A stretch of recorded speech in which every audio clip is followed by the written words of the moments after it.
നമ്മുടെ ഇന്നത്തെ ഈ കാലഘട്ടത്തിൽ മനുഷ്യന് എല്ലാ സൗകര്യങ്ങളും ഉണ്ട്. ലോകം തന്നെ ഒരു വിരൽ തുമ്പിലാണ്. ഏറ്റവും സൗകര്യങ്ങളുടെ നടുവിലാണ് നമ്മൾ ഇന്ന് ജീവിക്കുന്നത്. എന്നിരുന്നാലും നമ്മൾ ഒന്ന് ശ്രദ്ധിച്ച് നോക്കിയാൽ ആരുടെ മുഖത്ത് ഒരു വലിയ സന്തോഷമില്ല, അല്ലെങ്കിൽ ഒരു തൃപ്തിയില്ല. ഈ സൗകര്യങ്ങളെല്ലാം ഉണ്ടായിട്ടും മനുഷ്യന് ഒരു സന്തോഷം, മനസ്സ് തുറന്ന് ഒന്ന് ചിരിക്കാൻ, അല്ലെങ്കിൽ അവൻ ആ ജീവിതത്തെ ഒന്ന് ആസ്വദിച്ച് ഒന്ന് സന്തോഷമായിട്ടിരിക്കുന്നത് നമ്മൾ കാണുന്നില്ല. നമ്മുടെ ചുറ്റുപാടും നമ്മളൊന്ന് കണ്ണോടിച്ച് നോക്കുക. എല്ലാവരും വളരെ തിരക്ക് ഇങ്ങനെ ഓടിക്കൊണ്ടിരിക്കുകയാണ്. നമുക്കാകെയുള്ള ഒരു ജീവിതമേ ഉള്ളൂ. എല്ലാം കിട്ടിയിട്ടും നമുക്ക് ഒരു സന്തോഷം തോന്നുന്നില്ല. നമ്മൾ ഒരു 50 കൊല്ലം പുറകോട്ട്, അല്ലെങ്കിൽ എന്നെപ്പോലെയുള്ള സീനിയർ സിറ്റിസൻസിൻ്റെ ബാല്യകാല അല്ലെങ്കിൽ ചെറുപ്പകാലത്തിലേക്ക് ഒന്ന് തിരിഞ്ഞ് നോക്കിയാൽ അറിയാം, അന്നൊന്നും ഈ സൗകര്യങ്ങളുടെ 10-1 പോലും ഇല്ല. ഒരു ടെലിഫോൺ പോലും അല്ലെങ്കിൽ വൈദ്യുതി പോലും നമ്മുടെ വീടുകളിൽ ആയി വരുന്നേ ഉള്ളൂ. അപ്പോൾ അങ്ങനെയുള്ള പരിമിതമായ സൗകര്യങ്ങളുള്ള ആ കാലഘട്ടത്തിൽ ഇഷ്ടം പോലെ സമയമുണ്ട്.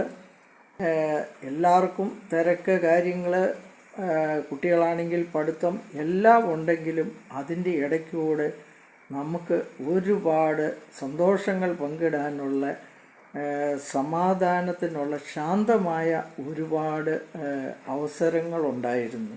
സൗകര്യങ്ങളാണോ നമ്മളെ ഈ സന്തോഷങ്ങൾ തരുന്നത്, അല്ലെങ്കിൽ ജീവിത സൗകര്യങ്ങൾ ഇന്നത്തെ വെച്ച് നോക്കുമ്പോൾ ഞാൻ ഓൾറെഡി പറഞ്ഞു, പഴയ കാലഘട്ടത്തിൽ ഒന്നുമില്ല. പക്ഷേ പഴയ കാലഘട്ടത്തിലെ ആ സന്തോഷങ്ങൾ ഇന്ന് ആരുടെ മുഖത്ത് കാണാത്തത്? ജീവിത സൗകര്യങ്ങൾ കൂടിയതുകൊണ്ട്, അല്ലെങ്കിൽ ഈ തിരക്ക് വർദ്ധിച്ചത് കൊണ്ടോ എന്തോ നമുക്ക് എന്താണെന്ന് മനസ്സിലാകുന്നില്ല. എല്ലാവരും തിരക്കിൽ, പക്ഷേ സന്തോഷമില്ല.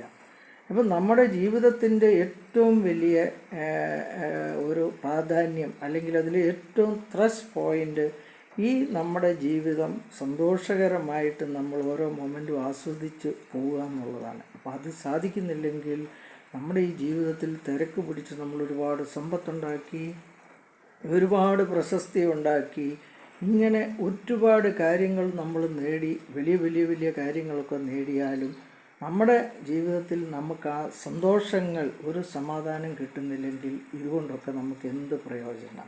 എന്തുകൊണ്ടാണ് നമുക്ക് ഈ സമാധാനം ഇല്ലാതെ പോകുന്നത്? എനിക്ക് തോന്നുന്ന 3 കാര്യങ്ങൾ കൊണ്ടാണ് ഇത് സംഭവിക്കുന്നത്.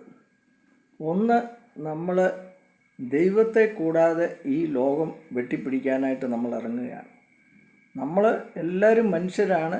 നമ്മുടെ കഴിവിനും നമ്മുടെ ശ്രമങ്ങൾക്കും ഒരുപാട് പരിമിതികളുണ്ട്. അപ്പം ദൈവത്തോട് ചേർന്ന് ദൈവത്തിൻ്റെ ഒരു സഹായമില്ലാതെ നമുക്കൊരു കാര്യങ്ങളിലും നമുക്ക് വിജയം വരിക്കാൻ സാധിക്കുകയില്ല. ഇനി അഥവശാൽ ഏതെങ്കിലും കാര്യത്തിൽ നമ്മൾ വിജയം വരിച്ചാലും അതിന് അല്പായുസേ കാണുള്ളൂ. അപ്പം നമ്മൾ ദൈവത്തോട് പ്രാർത്ഥിച്ചുകൊണ്ട് നമ്മളെക്കൊണ്ട് സാധിക്കുന്ന ശ്രമം നമ്മൾ തുടരുക. രണ്ടാമത്തെ കാര്യം, നമ്മൾ എന്ത് കിട്ടിയാലും ഒരു തൃപ്തിയില്ലാത്ത, അല്ലെങ്കിൽ അത് പോരാ എന്നുള്ളൊരു ചിന്ത ഉള്ളത് കൊണ്ട് തൃപ്തിപ്പെടാൻ നമ്മൾ ഒന്ന് ശീലിക്കുന്നത് നല്ലതാണ്. സ്കൈ ഈസ് ദ ലിമിറ്റ് എന്നൊക്കെ നമ്മളിങ്ങനെ ഒരു ആലങ്കാരികമായിട്ട് പറയും. പക്ഷേ എല്ലാം ഇങ്ങനെ വെട്ടിപ്പിടിച്ച് എന്ത് വന്നാലും നമുക്ക് പോരാ എന്നുള്ള ഒരു ചിന്ത തന്നെ നമ്മുടെ എല്ലാ സമാധാനങ്ങളും കളയും. അപ്പോൾ ഉള്ളത് കൊണ്ട് നമ്മൾ തൃപ്തി അടയുക, ശാന്തമായി നമ്മുടെ പരിശ്രമം തുടരുക.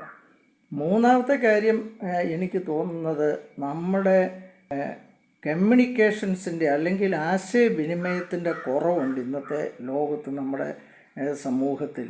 അത് വീടുകളിൽ പോലും, അല്ലെങ്കിൽ നമ്മുടെ സമൂഹത്തിലും ഓഫീസുകളിലും നമ്മൾ ഇടപെടുന്ന എല്ലാ സ്ഥലത്തും എല്ലാവരും സ്വയം അവരവരുടെ ലോകത്തേക്ക് ഒതുങ്ങുകയാണ്. അപ്പോൾ ആശയവിനിമയം ഇല്ലാത്തത് ഒരു വലിയ പോരായ്മയാണ്. നമ്മുടെ സമാധാനക്കേടിൻ്റെ വൺ ഓഫ് ദ റീസൺസ് ഇത് തന്നെയാണെന്നാണ് എൻ്റെ എളിയ അഭിപ്രായം. അപ്പോൾ എൻ്റെ പ്രിയപ്പെട്ട സുഹൃത്തുക്കളെ, ഈ ജീവിതം നമ്മുടെ ഒന്നേ ഉള്ളൂ. അതിനെ വളരെ സന്തോഷകരമായിട്ട്, ആസ്വാദ്യകരമായിട്ട് കൊണ്ടുപോകണമെങ്കിൽ ഈ 3 കാര്യങ്ങളിൽ ഒരു ചെറിയ കറക്ഷൻ വരുത്തി നമ്മൾ പോവുകയാണെങ്കിൽ വളരെ തൃപ്തികരമായ, സന്തോഷമുള്ള, പ്രത്യാശ നിറഞ്ഞ ഒരു ജീവിതം നമുക്ക് നയിക്കാൻ സാധിക്കും. അതിനുള്ള അനുഗ്രഹം ദൈവം തമ്പുരാൻ തരട്ടെ എന്ന് ഞാൻ പ്രാർത്ഥിക്കുന്നു, ആശംസിക്കുന്നു. എൻ്റെ ഈ വീഡിയോ ശ്രവിച്ച നിങ്ങൾ ഓരോരുത്തർക്കും ഹൃദയം നിറഞ്ഞ നന്ദി പറയുന്നു. Thank you.